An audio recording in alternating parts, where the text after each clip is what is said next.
The senator who gives this tale its title has but a minor part to play in it. And once the tale is told, you may well protest that it should have been called something else entirely.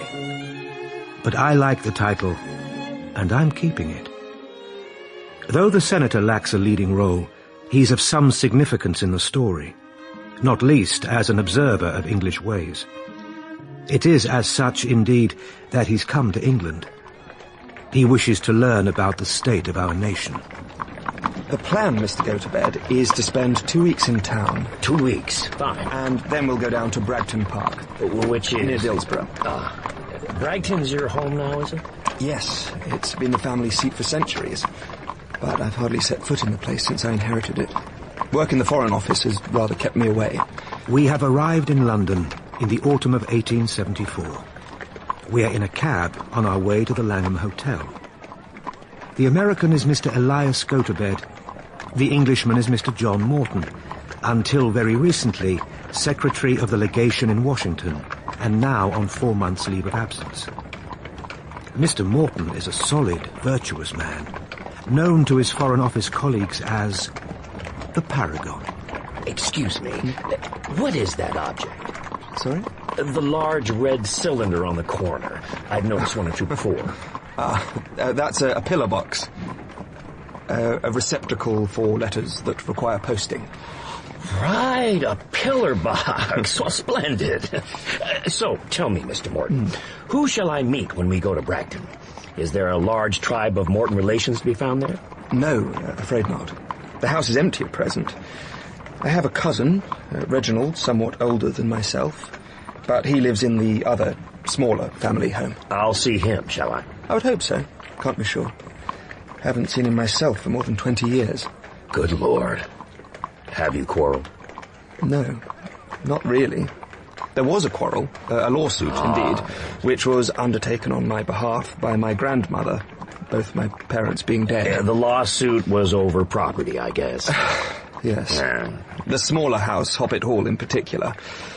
And the decision went in favour of my cousin, which is of no difficulty for me, I have to say, but which my grandmother has found very hard to endure. Your cousin, she thinks, isn't entitled. Correct.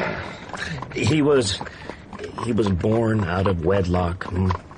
Well, yes, so she claims, without any evidence as far as I can tell. But she still bears bitter resentment. She's a formidable lady. You'll see her at Bragton. I've invited her to stay while the Trefoils are there. Right. So when Miss Trefoil arrives, your grandmother will be casting her eye over her. She certainly will. But I don't expect that she'll bestow her approval. She never approves of anything. Shortly before he left Washington, John Morton, the Paragon, had surprised himself somewhat, and surprised others rather more, by becoming engaged to Arabella Trefoil. Arabella was the niece of a duke, it's true, but those who knew her knew that she'd had many lovers and had been engaged to several. Those who knew her concluded that the Paragon had not chosen wisely in choosing Miss Trefoil.